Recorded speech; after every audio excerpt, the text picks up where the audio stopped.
Nick Saki. We've got to store all this data, and there's a lot of data out there.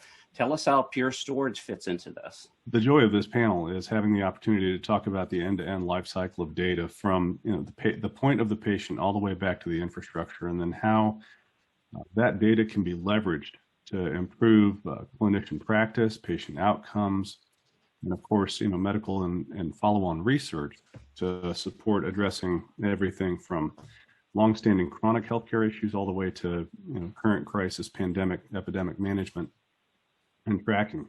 But as my colleague Tom Long said from Verizon, there's a monumental amount of data out there. And in order to leverage it and manipulate it, it's got to be at the point of need, much like patient care.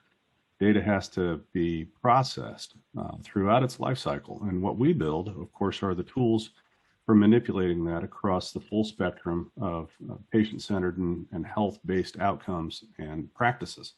So everything from virtual desktop infrastructure to electronic healthcare record management to telemedicine. And we've had obviously a tremendous year of growth across all of those practices.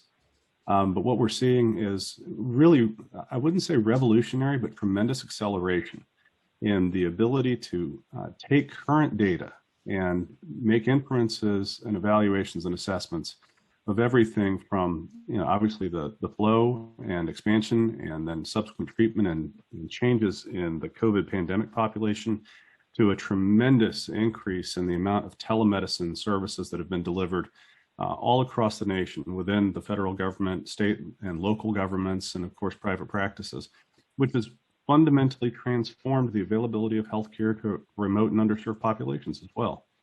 So these things all work hand in hand. At the end of the day, infrastructure is about making data available to improve outcomes.